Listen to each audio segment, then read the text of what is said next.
શું આત્મા અને શરીર અલગ અલગ છે?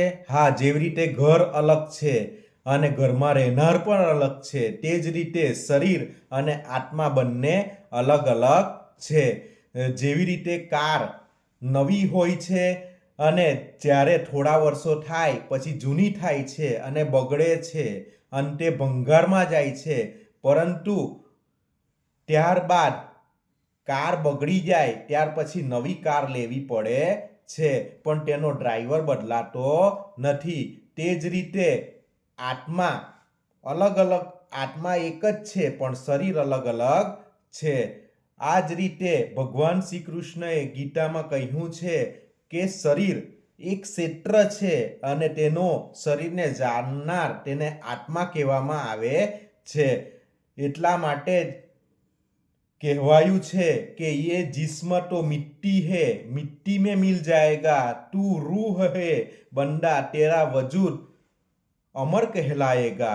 એટલે કે જે રીતે મોબાઈલ નવો લઈએ છે આપણે, થોડા વર્ષો થાય પછી તે તૂટી જાય છે અથવા તો આઉટલેટેડ થઈ જાય છે, પછી આપણે પાછો નવો મોબાઈલ લેવો પડે છે, પરંતુ તેનો સિમ કાર્ડ તો તેનો તે જ રહે છે.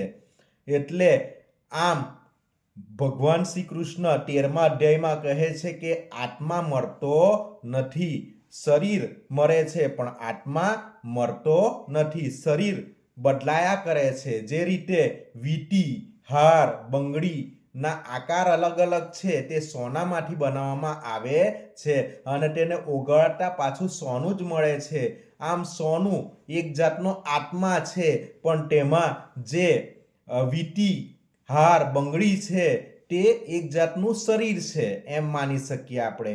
એટલે જ કહેવાયું છે કે પથ્થરો में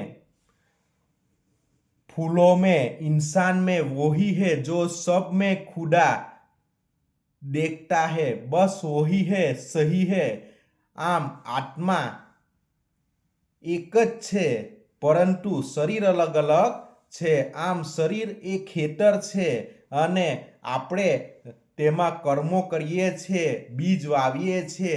આમ આપણે ખેડૂત છે અને આમ ખેતરમાં આપણે જેવા બીજ રોપશું તેવું પાક થશે.